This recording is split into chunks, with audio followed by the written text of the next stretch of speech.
Kumusta mga kasaliksik? Maraming misteryo sa himpapawid ang hanggang ngayon ay hindi pa rin kayang ipaliwanag ng siyensya. Kaya mula sa Helios Airways na dahan-dahang nawalan ng oxygen habang nasa ere, hanggang sa Value Jet na nilamon ng apoy habang lumilipad, ay pag-usapan natin ang 10 nakakakilabot na aviation mystery sa buong mundo. Kaya kung handa ka na, ay simulan na natin. Number 10. Kamaliang walang hanggan.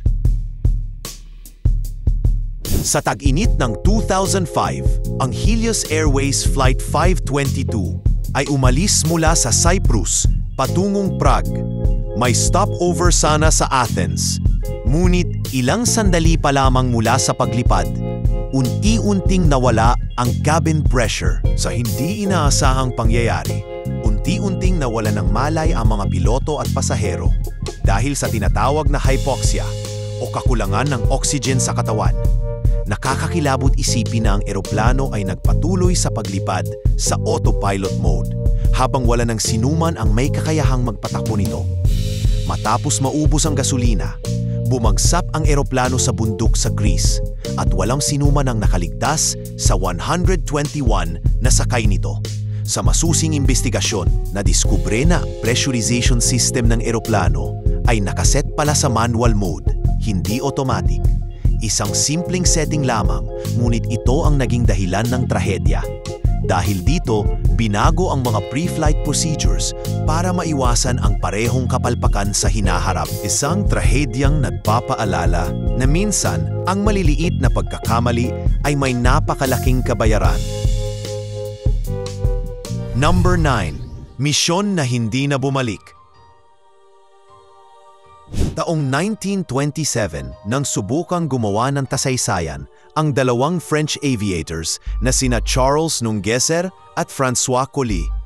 Ang kanilang layunin ay maging kauna-unahang makakatuwid sa Atlantic Ocean mula Paris hanggang New York nang hindi humihinto. Ang kanilang eroplano na tinawag na White Bird ay lumipad mula sa isang airfield sa Paris, dumaan sa England at Ireland. Ngunit matapos nito, nawala na sila sa radar ng mundo. Walang anumang wreckage o palatandaan ng pagbagsak ang natagpuan at hanggang ngayon ay misteryo pa rin kung saan sila naglaho. Was lalong naging palaisipan ng lahat dahil makalipas lang ang 2 linggo, matagumpay namang natawid ni Charles Lindbergh ang parehong ruta. Marami ang naniniwala na maaaring bumagsak ang White Bird sa gitna ng Atlantic. Ngunit may ilang naniniwala rin na baka nakarating sila, ngunit hindi na muling lumitaw sa publiko. Isa itong kwento ng pangarap na lumipad, ngunit tuluyang nilamon ng katahimikan ng kalangitan. Number 8. Dahan-dahang katapusan. Noong August ng 1985, bumiyahe ang Japan Airlines Flight 123 mula Tokyo papuntang Osaka. Isang simpleng domestic flight lamang ito dapat, ngunit ilang minuto lang matapos ang paglipad, biglang nagkaroon ng malalang sira sa istruktura ng eroplano. Nawala ang vertical stabilizer, pati na rin ang hydraulic systems, kaya't halos imposibleng kontrolin ang sasakyang panghimpapawid. Sa loob ng 32 minuto, pilit na pinaglabanan ng mga piloto ang kakilakilabot na sitwasyon. Sa huli, bumagsak ang eroplano sa kabundukan at 520 katao ang nasawi, kaya pinagurian itong deadliest single aircraft accident sa kasaysayan ng aviation. 4 na tao lang ang nakaligtas at lumabas sa investigasyon na isang maling pagkumpuni noong 1978 ang naging ugat ng trahedya. Nakalimutan ng Boeing na sundin ang tamang protocol, dahilan para tuluyang bumigay ang likurang bahagi ng eroplano makalipas ang 7 taon. Isa itong matinding paalala kung gaano kahalaga ang bawat turnilyo sa buhay ng daan-daang tao. Number 7. Kaluluwang naiwan sa ulap. Noong March 16, 1962, naglaho ang Flying Tiger Line Flight 739 habang nasa himpapawid sa pagitan ng Guam at Pilipinas. Sakay nito ang 76 na US military personnel at 11 crew patungo sa isang classified mission sa Vietnam. Matapos mag-refuel sa Guam at magpadala ng normal na position report, bigla na lamang itong nawala. Walang distress signal, walang kalat-kalat na debris, wala ni anino ng ebidensya. Mahigit 1,300 rescuers ang naghanap. Pero kahit isang piraso ng eroplano ay walang natagpuan. May mga testigong nakakita ng mid-air explosion, pero nananatili pa rin itong misteryo. Posible daw na may nangyaring mechanical failure o sabotage, ngunit walang katiyakan hanggang ngayon. Iniwan ito ang mga pamilya sa matinding dalamhati at walang kasagutan. Isa ito sa mga kasong kahit modernong teknolohiya ay hindi pa rin kayang lutasin at patuloy na bumabagabag sa mundo ng aviation. Number 6. Bangungot sa kalagitnaan. Noong June 1, 2009, ang Air France Flight 447 ay naglalakbay mula Rio de Janeiro papuntang Paris. Ngunit habang lumilipad sa ibabaw ng Atlantic Ocean, nagpadala ito ng ilang automated system failure messages at pagkatapos noon, tuluyang nawala ang lahat ng komunikasyon. Isa itong hiwaga na tumagal ng halos 2 taon bago natagpuan ang mga pangunahing bahagi ng eroplano at ang flight recorders.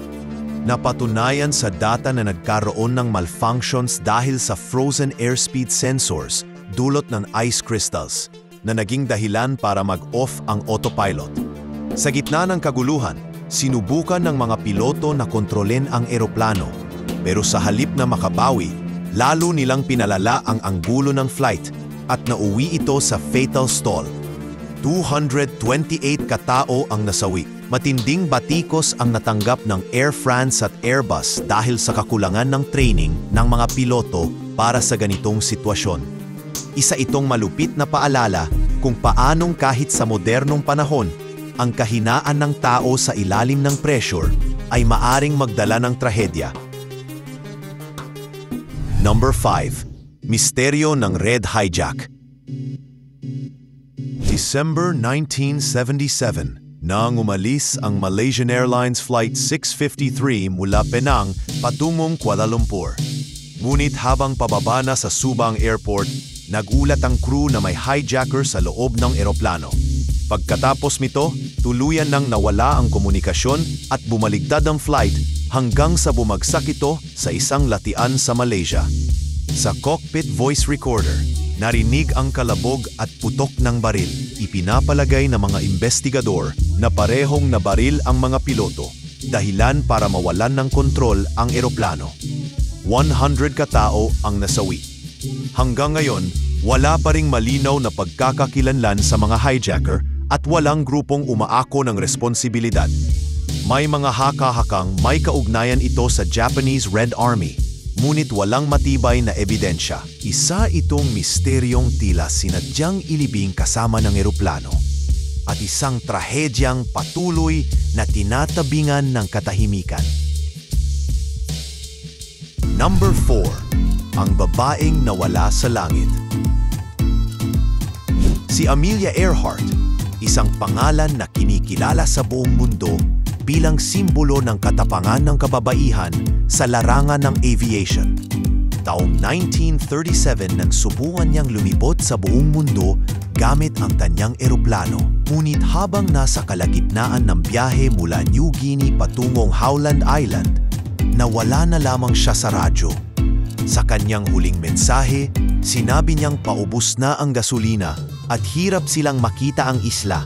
Pagkatapos noon, katahimikan. Mula noon, walang ni isang bakas ng eroplano, ni ng katawan niya o ng kanyang navigator na si Fred Noonan ang natagpuan. Lumipas ang mga dekada, naglipa na ang mga teorya na bumagsak daw sa dagat o kaya'y nagtago para magsimula ng bagong buhay. May mga lumulutang na debris na sinasabing sa kanya, pero wala ni isa ang napatunayang kanya talaga. Isa ito sa mga pinakamalalaking misteryo sa kasaysayan ng aviation.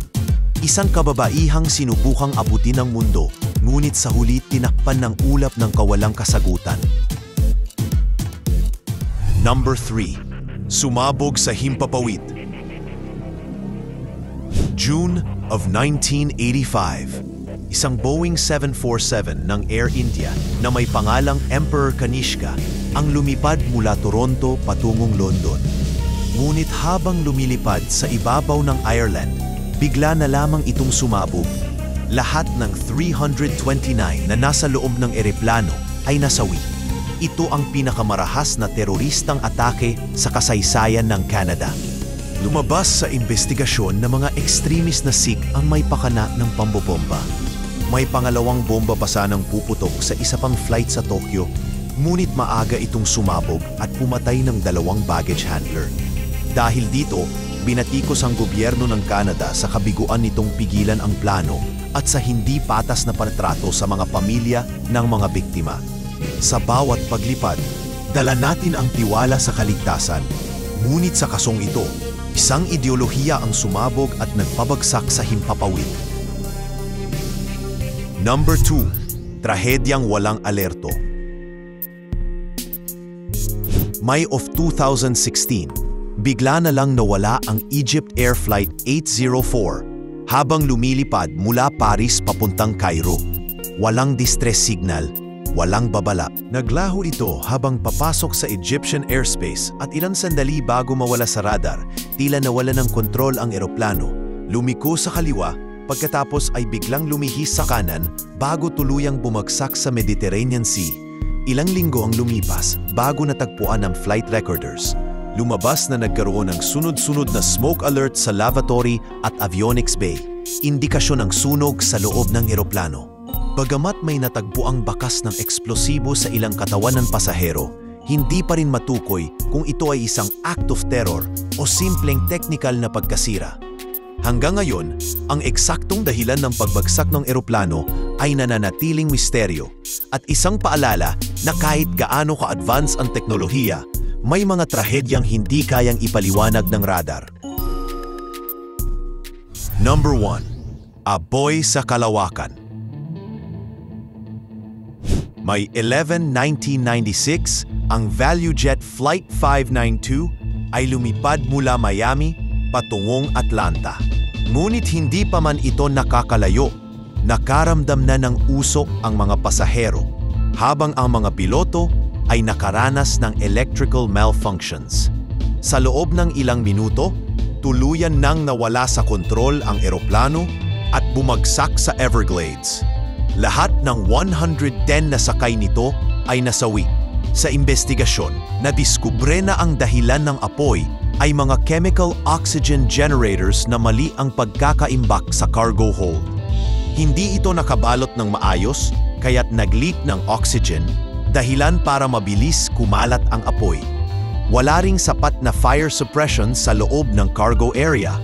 Ang kumpanya ng maintenance ang itinurong responsable at pinatawan ng mabigat na parusa. Pansamantalang pinatigil ng FAA ang operasyon ng buong fleet ng ValueJet. Isang matinding babala ang trahedyang ito sa aviation industry na kapag binabalewala ang safety protocols, buhay ng daan-daang tao ang nakataya.